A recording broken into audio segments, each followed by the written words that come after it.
Hi ಸ್ನೇಹಿತರೆ, ಎಲ್ಲರಿಗೂ ನಮಸ್ಕಾರ. ನೋಡಿ, ಗೃಹಲಕ್ಷ್ಮಿ ಯೋಜನೆಯ ಪ್ರತಿಯೊಂದು ಫಲಾನುಭವಿಗಳಿಗೆ ಸರ್ಕಾರ ಭರ್ಜರಿ ಗುಡ್ಡಿಸ್ನ ಕೊಟ್ಟಿದ್ದು, ನಿಮ್ಮ ಬ್ಯಾಂಕ್ ಖಾತೆಗೆ 3 ತಿಂಗಳ 6,000 ಹಣನ ಜಮಾ ಮಾಡ್ತಾ ಇದೆ. ಇಂದು ಗುರುವಾರ ಮಾರ್ಚ್ 6ರಿಂದ ಕರ್ನಾಟಕದ 29 ಜಿಲ್ಲೆಗಳ ಪ್ರತಿಯೊಂದು ಫಲಾನುಭವಿಗಳಿಗೆ ಸರ್ಕಾರ 3 ತಿಂಗಳ 6,000 ಹಣನ ಜಮಾ ಮಾಡ್ತಾ ಇದ್ದು, ಹೇಗೆ ನಿಮ್ಮ ಬ್ಯಾಂಕ್ ಖಾತೆಗೆ 6,000 ಹಣ ಜಮಾ ಆಗಲಿದೆ ಅಂತ ವಿತ್ ಪ್ರೂಫ್ ಮೂಲಕ ನಾನು ನಿಮಗೆ ಮಾಹಿತಿನ ಕೊಡ್ತಾ ಇದ್ದೀನಿ. ಅದೇ ರೀತಿ ಈ ಬಾರಿ ಸುಮಾರು 1 ಲಕ್ಷಕ್ಕಿಂತ ಅಧಿಕ ಫಲಾನುಭವಿಗಳ ಬ್ಯಾಂಕ್ ಖಾತೆಗೆ ಸರ್ಕಾರ 6,000 ಹಣನ ಕ್ಯಾನ್ಸಲ್ ಮಾಡಿದೆ. ಹಾಗಾದರೆ ಬನ್ನಿ, ಯಾವ ಕಾರಣಕ್ಕೆ ಈ ಫಲಾನುಭವಿಗಳಿಗೆ ಹಣ ಜಮಾ ಆಗ್ತಾ ಇಲ್ಲ ಮತ್ತು ಯಾವ ಜಿಲ್ಲೆಗಳಿಗೆ ಸರ್ಕಾರ ಹಣ ಜಮಾ ಮಾಡಲಿದೆ ಅಂತ ನಾನು ನಿಮಗೆ ತಿಳಿಸ್ಕೊಡ್ತಾ ಇದ್ದೀನಿ. ಅದಕ್ಕಿಂತ ಮೊದಲು ನೋಡಿ ಸ್ನೇಹಿತರೆ, ನೀವೇನಾದ್ರೂ ಇನ್ನೂ ಸಹ ನನ್ನ ಚಾನಲ್ನ ಸಬ್ಸ್ಕ್ರೈಬ್ ಆಗಿಲ್ಲ ಅಂದರೆ ದಯವಿಟ್ಟು ಪ್ರತಿಯೊಬ್ಬರೂ ಚಾನಲ್ನ ಸಬ್ಸ್ಕ್ರೈಬ್ ಮಾಡ್ಕೊಳ್ಳಿ, ಹಾಗೆ ವಿಡಿಯೋಗೆ ಒಂದು ಲೈಕ್ನ ಕೊಡಿ. ಹೌದು ವೀಕ್ಷಕರೇ, ಗೃಹಲಕ್ಷ್ಮಿ ಯೋಜನೆಯ ಸಾಕಷ್ಟು ಫಲಾನುಭವಿಗಳಿಗೆ ಕಳೆದ 3 ತಿಂಗಳಿಂದ ಸರ್ಕಾರ ಯಾವುದೇ ರೀತಿಯ ಗೃಹಲಕ್ಷ್ಮಿ ಯೋಜನೆಯ ಹಣನ ಜಮಾ ಮಾಡಿಲ್ಲ. ಇದೀಗ ಕೊನೆಗೂ ಸರ್ಕಾರದಿಂದ ನಿಮ್ಮ ಬ್ಯಾಂಕ್ ಖಾತೆಗೆ ಡಿಸೆಂಬರ್, ಜನವರಿ ಮತ್ತು ಫೆಬ್ರವರಿ ತಿಂಗಳ ಒಟ್ಟು 6,000 ಹಣ, 3 ತಿಂಗಳ 6,000 ಹಣ ನಿಮ್ಮ ಬ್ಯಾಂಕ್ ಖಾತೆಗೆ ಸರ್ಕಾರ ಜಮಾ ಮಾಡ್ತಾ ಇದೆ. ಹೇಗೆ 6,000 ಹಣ ಜಮಾ ಆಗ್ತಾ ಇದೆ ಅಂತ ವಿತ್ ಪ್ರೂಫ್ ಮೂಲಕ ನಾನು ನಿಮಗೆ ಮಾಹಿತಿನ ಕೊಡ್ತಾ ಇದ್ದೀನಿ. ದಯವಿಟ್ಟು ಪ್ರತಿಯೊಬ್ಬರು ಈ ಒಂದು ಆಡಿಯೋನ ಕೇಳಿ. ಎಲ್ಲ ಗೃಹಲಕ್ಷ್ಮಿಗಳಿಗೆ ಇಷ್ಟೇ ಹೇಳಲಿಕ್ಕೆ ಬಯಸ್ತೇನೆ, ನಿಮ್ಮ ಕಾಳಜಿ ನಮಗಿದೆ. ನೀವು ಗೃಹಲಕ್ಷ್ಮಿ ಹಣ ಬರುತ್ತೆ ಅಂತ ತಿಂಗಳಿಗೆ ಏನೇನೋ ನೀವು ವಿಚಾರ ಮಾಡ್ಕೊಂಡಿದ್ರೆ ಅದು ನಿಮ್ಮ ತಪ್ಪಲ್ಲ. ಸರ್ಕಾರ ವಾಗ್ದಾನ ಮಾಡಿದೆ. ಸಿದ್ದರಾಮಯ್ಯನವರು ಆಗಿರ್ಬೋದು, ಡಿ ಕೆ ಶಿವಕುಮಾರ್ ಅವರಾಗಿರ್ಬೋದು, ತಮಗೆ ಕೊಟ್ಟ ಭಾಷೆಯನ್ನು ನೆರವೇರಿಸಲಿಕ್ಕೆ ಸಾರಥಿ ಥರ ನಾನು ಕೂಡ ನಿಂತ್ಕೊಂಡಿದ್ದೀನಿ. ಯಾವುದೇ ಕಾರಣಕ್ಕೂ ಚಿಂತೆ ಬೇಡ. ನಿಮಗೇನು 3 ತಿಂಗಳ ಹಣ ಬಂದಿಲ್ಲ, ಆ 3 ತಿಂಗಳ ಹಣವನ್ನು ಆದಷ್ಟು ಶೀಘ್ರದಲ್ಲಿ ತಮಗೆ ಹಾಕ್ಕೊಡ್ತೀನಿ. ಕೇಳಿದ್ರಲ್ಲ ವೀಕ್ಷಕರೇ, ಸಚಿವೆ ಲಕ್ಷ್ಮೀ ಹೆಬ್ಬಾಳ್ಕರ್ ಅವರೇ ಕೊಟ್ಟಿರುವಂತಹ ಒಂದು ಮಾಹಿತಿಯ ಪ್ರಕಾರ ಶೀಘ್ರದಲ್ಲೇ ಪ್ರತಿಯೊಂದು ಫಲಾನುಭವಿಗಳ ಬ್ಯಾಂಕ್ ಖಾತೆಗೆ ಸರ್ಕಾರ 6,000 ಹಣನ ಜಮಾ ಮಾಡುತ್ತೆ, ಅಂದರೆ 3 ತಿಂಗಳ ಹಣ ಜಮಾ ಮಾಡುತ್ತೆ ಅಂತ ಲಕ್ಷ್ಮೀ ಹೆಬ್ಬಾಳ್ಕರ್ ಅವರು ಭರ್ಜರಿ ಗುಡ್ಡಿಸ್ನ ಕೊಟ್ಟಿದ್ದಾರೆ. ಅದೇ ರೀತಿ ನಿಮ್ಮ ಬ್ಯಾಂಕ್ ಖಾತೆಗೆ ಇಂದು ಗುರುವಾರ ಮಾರ್ಚ್ 6ರಿಂದ ಸರ್ಕಾರ 3 ತಿಂಗಳ 6,000 ಹಣನ ಜಮಾ ಮಾಡ್ತಾ ಇದೆ.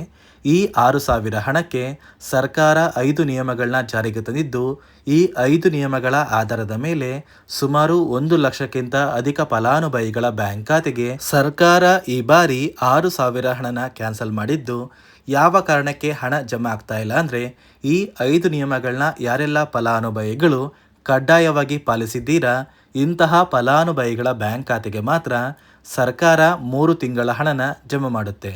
ಒಂದು ವೇಳೆ ನೀವು ಈ 5 ನಿಯಮಗಳನ್ನ ಪಾಲಿಸಿಲ್ಲ ಅಂದರೆ ನಿಮ್ಮ ಬ್ಯಾಂಕ್ ಖಾತೆಗೆ ಯಾವುದೇ ಕಾರಣಕ್ಕೂ ಸರ್ಕಾರ ಹಣ ಜಮಾ ಮಾಡೋದಿಲ್ಲ.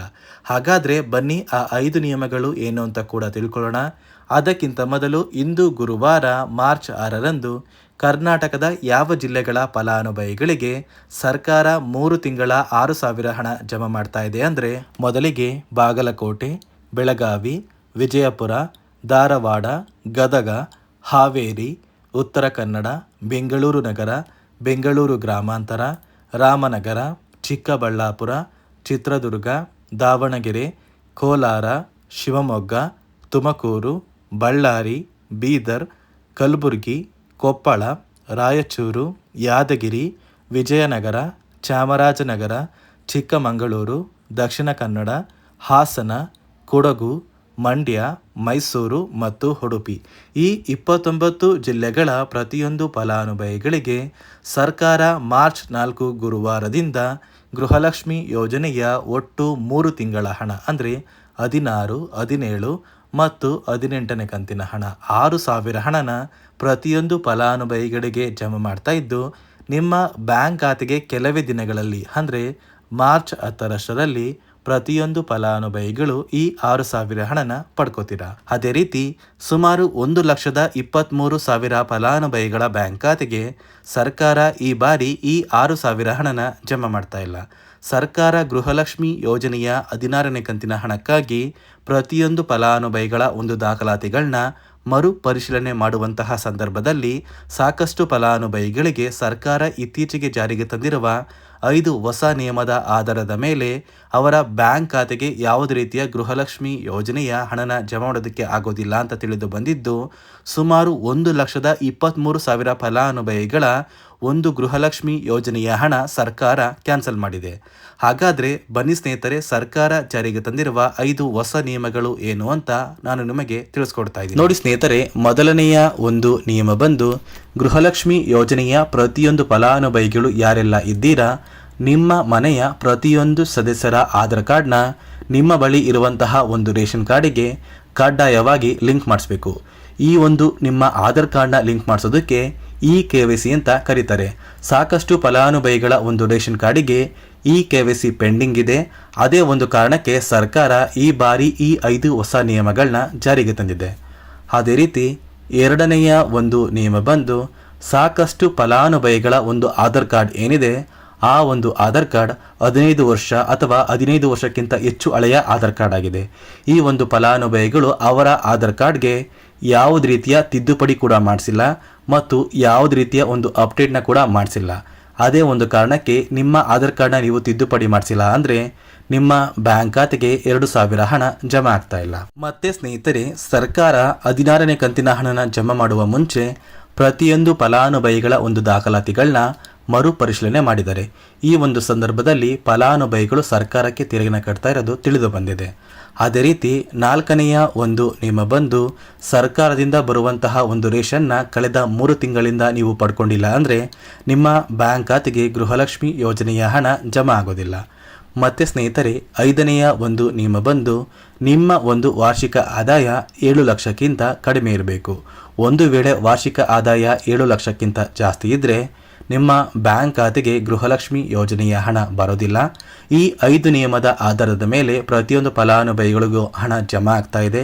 ಇಂದು ಗುರುವಾರ ಮಾರ್ಚ್ 6ರಂದು ಕರ್ನಾಟಕದ 29 ಜಿಲ್ಲೆಗಳ ಪ್ರತಿಯೊಂದು ಫಲಾನುಭವಿಗಳಿಗೆ ಸರ್ಕಾರ 3 ತಿಂಗಳ 6,000 ಹಣನ ಜಮಾ ಮಾಡ್ತಾ ಇದೆ. ನಿಮ್ಮ ಬ್ಯಾಂಕ್ ಖಾತೆಗೆ ಕೆಲವೇ ದಿನಗಳಲ್ಲಿ ಅಂದರೆ ಮಾರ್ಚ್ 10ರಷ್ಟರಲ್ಲಿ ಆದಷ್ಟು ಬೇಗ ನೀವು 6,000 ಹಣನ ಪಡ್ಕೋತೀರಾ. ಅದೇ ರೀತಿ ನಿಮ್ಮ ಬ್ಯಾಂಕ್ ಖಾತೆಗೆ 6,000 ಹಣ ಜಮಾ ಆಗಬೇಕು ಅಂದರೆ ಇಲ್ಲಿಯವರೆಗೂ ಸರ್ಕಾರದಿಂದ ಜಮಾ ಆಗಿರುವಂತಹ ಗೃಹಲಕ್ಷ್ಮಿ ಯೋಜನೆಯ ಒಟ್ಟು 15 ಕಂತಿನ ಹಣನ ನೀವು ಪಡ್ಕೊಂಡಿದ್ರೆ ಮಾತ್ರ ಈ ಬಾರಿ ಈ 3 ಕಂತಿನ 6,000 ಹಣ ಜಮಾ ಆಗುತ್ತೆ. ಒಂದು ವೇಳೆ ನಿಮ್ಮ ಬ್ಯಾಂಕ್ ಖಾತೆಗೆ ಪೆಂಡಿಂಗ್ ಹಣ ಇನ್ನೂ ಕೂಡ ಜಮಾ ಆಗಿಲ್ಲ ಅಂದರೆ ಸರ್ಕಾರದಿಂದ ಯಾವುದೇ ರೀತಿಯ ಒಂದು ಹಣ ಜಮಾ ಆಗೋದಿಲ್ಲ. ಇದೇ ಒಂದು ಕಾರಣಕ್ಕೆ ಆದಷ್ಟು ಬೇಗ ನೀವು ನಿಮ್ಮ ಊರಿಗೆ ಹತ್ತಿರವಿರುವ ಮಹಿಳಾ ಮತ್ತು ಮಕ್ಕಳ ಅಭಿವೃದ್ಧಿ ಇಲಾಖೆಗೆ ಭೇಟಿ ನೀಡಿ ಪೆಂಡಿಂಗ್ ಇರುವಂತಹ ಗೃಹಲಕ್ಷ್ಮಿ ಯೋಜನೆಯ ಎಲ್ಲ ಕಂತಿನ ಹಣನ ಪಡ್ಕೊಳ್ಳಿ.